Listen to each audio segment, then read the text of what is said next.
Dans ce nouvel épisode, j'ai décidé de vous partager mon expérience au sujet d'aller vivre à l'autre bout du monde. Donc il y a 3 ans, j'ai décidé de venir vivre à Montréal. Je suis partie de France, et plus précisément de Nice. Mon but ici est vraiment de vous expliquer les pour et les contre, les moments vraiment joyeux que j'ai pu vivre, ainsi que les difficultés qu'on peut rencontrer lorsqu'on prend ce genre de décision. Petit rappel, tu peux t'abonner gratuitement à la newsletter et aussi revoir tous les épisodes sur tun'espaseulpodcast.com. Alors tout d'abord, j'aimerais vous expliquer en quoi cette expérience a vraiment été merveilleuse pour moi. Déménager dans un nouveau pays, c'est vraiment rencontrer une nouvelle culture. C'est rencontrer de nouvelles personnes. C'est aussi bien souvent rencontrer des gens du monde entier et pas uniquement ceux du pays dans lequel on vient habiter. Je m'explique, bien souvent, quand on vit dans un pays, on a tendance à avoir ses amis d'enfance et pas forcément de rencontrer des gens étrangers qui seraient là ponctuellement. On ne cherche pas forcément à étendre son cercle d'amis en fin de compte. Mais quand on arrive dans un autre pays, bien sûr, on connaît pas grand monde, donc on a vraiment envie de rencontrer plein de personnes différentes et on côtoie des personnes qu'on n'aurait probablement jamais côtoyées dans son propre pays. Donc rien que ça, c'est vraiment très enrichissant comme expérience puisqu'on en apprend beaucoup et on arrive à avoir des points de vue très différents de la part de personnes très différentes. Bien sûr, aller dans un autre pays, ça représente aussi de nouvelles opportunités professionnelles. Donc peut-être qu'à l'heure actuelle, dans le pays où tu vis, tu as des problèmes à trouver du travail dans ton domaine, ou bien tu as simplement envie de changer d'air, changer d'équipe, changer d'entreprise, ou bien même faire un autre métier complètement différent. Et déménager dans un autre pays t'offre toutes ces opportunités-là. Souvent, dans la plupart des pays, tu as un permis vacances-travail, le PVT, qui existe. Et ce permis spécifique te permet à la fois de voyager pendant plusieurs années selon la durée du PVT dans le pays que tu as sélectionné et aussi d'y travailler. Et bien souvent, les gens n'exercent pas leur métier d'origine, mais ils font plus des petits boulots par exemple, ou du woofing, etc.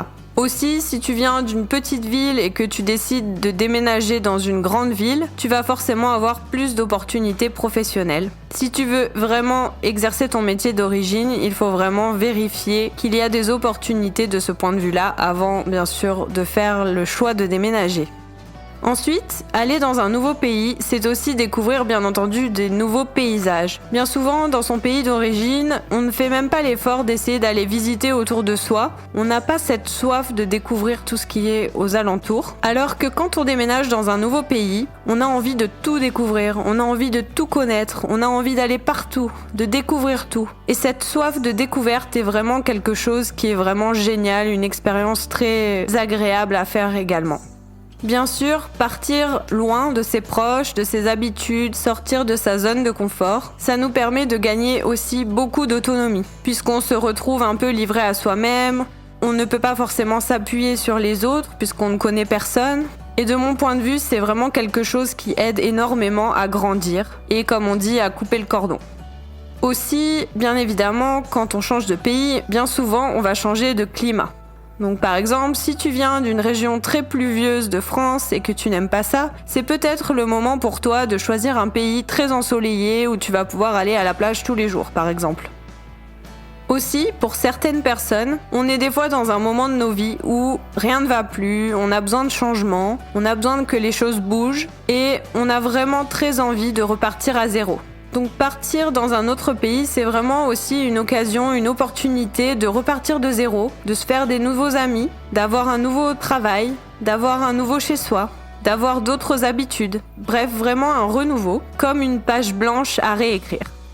Une chose aussi que j'ai trouvée très intéressante, c'est le fait que quand je suis partie de mon côté, j'ai voulu faire tenir ma vie dans 2 valises. C'est-à-dire que je n'ai pas voulu prendre un container pour bouger des affaires ou quoi que ce soit. Non, il a fallu que ma vie tienne dans juste 2 petites valises. Et j'ai trouvé cet exercice très intéressant en fin de compte, puisqu'on revient vraiment à l'essentiel. Quand on fait nos 2 valises, on se demande de quoi j'ai vraiment besoin. Qu'est-ce qui est essentiel pour moi d'emmener avec moi ? Et tout le reste, c'est juste du superflu. Et on s'aperçoit que finalement, on accumule énormément de choses et qu'on n'a vraiment pas besoin de tout ça pour vivre et pour être heureux. Ensuite, il se peut aussi que certaines valeurs dans le pays où tu habites à l'heure actuelle ne te correspondent pas. Et déménager dans un nouveau pays va te permettre d'avoir une autre expérience dans un autre pays pour prendre du recul sur ton pays d'origine. Et tu vas peut-être trouver dans ce nouveau pays une mentalité, un état d'esprit qui te correspond en fin de compte beaucoup mieux, et donc un pays où tu seras en fait plus aligné avec toi-même et plus heureux. Suis-moi et viens me poser toutes tes questions sur mon Instagram Tu n'es pas seul podcast. Donc voilà pour la partie expérience positive. Bien sûr, je ne vais pas vous mentir, il y a aussi des difficultés qui sont liées à un tel choix de vie. Une des premières difficultés, c'est vraiment l'intégration. Il n'est pas forcément évident, selon le pays où tu choisis d'aller, de s'intégrer. Notamment si tu choisis un pays dans lequel c'est une langue étrangère qui est parlée et que peut-être tu ne parles pas encore très bien cette langue. Donc ça va être un gros effort pour s'intégrer de cette façon-là. Et il y a des pays aussi où l'immigration est plus ou moins répandue. Donc selon le pays que tu choisis, ce sera peut-être plus difficile dans un pays que dans un autre de s'intégrer à la population locale. De mon expérience, en général, quand on est français, on reste beaucoup avec d'autres Français. Alors ce n'est pas forcément un choix personnel, puisque on est très ouvert quand on voyage à rencontrer des personnes locales et au contraire, on a très envie de le faire, de se faire des amis locaux. Mais on dirait que entre Français, on a les mêmes façons de s'amuser, donc de prendre l'apéro, de jouer à la pétanque et plein d'autres activités de ce style. Et donc forcément, ça nous rassemble. Et puis aussi, il faut dire que voir quelqu'un qui vient du même pays d'origine que nous, ça nous rassure quelque part. Donc il est vrai que bien souvent, on va plutôt rester avec des personnes de la même nationalité que nous, plutôt que de s'intégrer, ce qui peut être bien dommage, bien évidemment. Un des points les plus difficiles, bien évidemment, c'est aussi le manque de nos familles. Si tu as une très grande famille, que tu es très proche de ta famille, que c'est quelque chose qui est primordial pour toi, que tu ne pourrais pas imaginer un seul dimanche sans ta famille, aller vivre à l'étranger, très loin, va être quelque chose de compliqué pour toi. Bien sûr, il y a toujours les appels téléphoniques, les conférences vidéo, etc.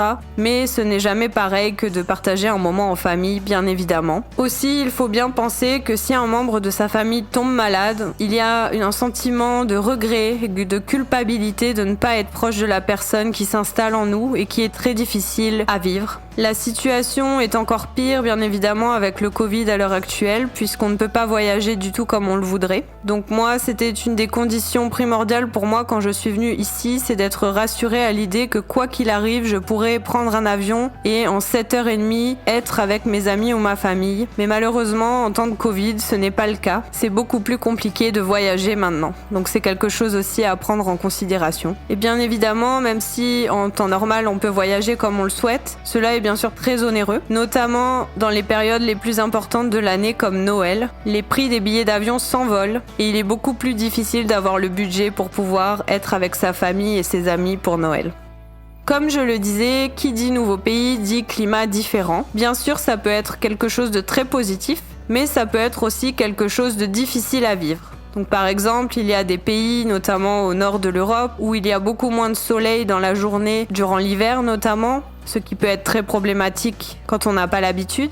Quand on est dans un pays très froid comme au Canada pendant l'hiver, on peut voir ses activités perturbées. Donc par exemple, si tu es très sportif, que tu fais du vélo, de la course à pied, il y a certains moments de l'année où c'est plus difficile de pratiquer ces activités puisqu'il fait vraiment très froid. Aussi, l'hiver par exemple ici est beaucoup plus long qu'en France et beaucoup de personnes ont du mal à vivre avec ça et repartent pour cette raison. Si tu voyages tout seul, au début, bien sûr, tu vas te sentir très seul, ce qui est tout à fait normal puisque tu ne vas connaître personne. Donc, il va vraiment falloir faire un effort pour essayer de se faire des connaissances, ce qui est très agréable, mais qui peut être moins évident pour certaines personnes, surtout si tu es introverti. Si tu pars à deux, c'est super aussi, mais il y a certains dangers liés à ça. Un des dangers, c'est de rester vraiment en autarcie avec la personne avec laquelle tu es parti et de ne pas faire l'effort d'aller rencontrer d'autres personnes puisque vous êtes à deux et vous vous sentez plus fort. Aussi, certaines personnes ne se font pas leurs propres amis, mais n'ont que des amis communs avec la personne avec laquelle ils voyagent. Et ça peut être problématique si jamais il y a des conflits entre toi et la personne avec qui tu voyages. Donc je dirais que c'est important de se faire son propre cercle d'amis et pas uniquement d'être toujours avec la même personne avec laquelle on a voyagé. Dans le cas d'un couple notamment, déménager à l'autre bout du monde représente un très grand changement et certains couples en sont fragilisés bien entendu, donc certains conflits peuvent apparaître. Et aussi j'ai pu observer beaucoup de gens qui étaient en couple mais qui n'avaient pas les mêmes objectifs. Donc par exemple, une des personnes du couple souhaitait absolument rester sur du long terme dans le nouveau pays, alors que l'autre personne par exemple vivait très mal la séparation avec sa famille et souhaitait donc rentrer. Donc dans ces cas-là, c'est vraiment compliqué de prendre une décision, puisque si l'on reste ensemble mais qu'on n'a pas les mêmes objectifs, forcément l'un des deux sera malheureux et devra faire une très grosse concession pour faire plaisir à l'autre, ce qui n'est pas viable sur du long terme. Bien sûr, quand on déménage loin, on ne connaît rien du nouveau pays où on va être, ou peu de choses. Et bien sûr, l'inconnu, même s'il peut être excitant, fait souvent très peur puisqu'on sort de sa zone de confort. Donc il faut vraiment être préparé à ça et être vraiment enthousiaste à cette idée. Comme je l'ai dit, si tu fais le choix de faire tenir ta vie dans 2 valises, ça peut être très compliqué puisque tu vas devoir te débarrasser de beaucoup de choses peut-être auxquelles tu tenais. Donc c'est un exercice que j'ai trouvé moi de mon côté très difficile. Donc c'est quelque chose vraiment à réfléchir pour prendre la décision si effectivement 2 valises suffisent et si l'on peut voyager léger ou bien si on se sent beaucoup plus confortable d'amener beaucoup plus d'affaires avec soi. Mais dans ce cas-là, bien sûr, ce sera plus onéreux.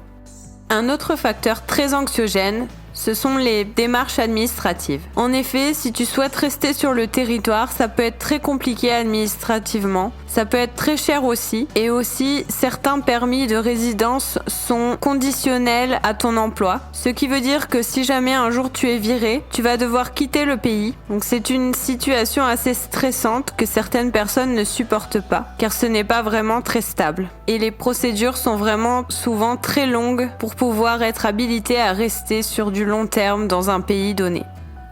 Enfin, un autre point, selon où tu vas déménager, c'est le décalage horaire. Le décalage horaire entre Montréal et la France est de 6 heures et c'est parfois compliqué de communiquer avec tes proches qui sont restés en France, puisque par exemple si tu te lèves le matin à 9 heures, eh bien chez eux il est déjà 15 heures. Et puis si tu veux absolument appeler ta grand-mère qui se couche à 20h, tu dois absolument l'appeler avant 14h ici, ce qui peut être des fois compliqué en fonction de ton emploi du temps. Aussi, de ce côté de la planète, le soir, lorsque tu aurais besoin de parler, eh bien tout le monde est couché depuis bien longtemps en France, donc il y a un sentiment aussi de solitude par rapport à ça et d'impression que tes proches ne sont en fait pas là pour toi. Donc pour résumer, je pense que partir vivre loin à l'étranger est vraiment une des meilleures expériences que j'ai pu expérimenter dans ma vie. Je suis vraiment ravie de ma décision et j'ai l'impression d'être beaucoup plus heureuse et alignée ici, même si, bien évidemment, l'éloignement avec la famille et les amis est compliqué et difficile à vivre. Comme je l'ai expliqué, il y a aussi des points difficiles à retenir, mais c'est très important avant de prendre la décision de partir, de penser à tout cela. Bien sûr, aucun choix n'est irréversible, donc si jamais tu testes un pays mais que ça ne correspond pas, tu pourras toujours rentrer chez toi, ce n'est pas un gros problème. Mais c'est sûr que pour que tu sois heureux de ta décision, il faut que tu prennes une décision éclairée, en ayant bien conscience des difficultés que tu vas rencontrer, pour pouvoir savoir si pour toi c'est vraiment un frein, ou bien si ça ne te fait pas peur et que tu peux vraiment déménager à l'autre bout du monde en toute confiance. Je te remercie du fond du cœur d'avoir écouté cet épisode.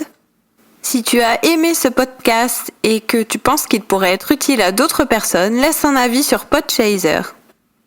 Et si tu as une question, un commentaire ou bien une idée à me partager, n'hésite pas à me contacter sur Instagram Tu n'es pas seul podcast. Toutes les informations dont tu as besoin sont dans les notes de l'épisode. Et rappelle-toi, tu n'es pas seul.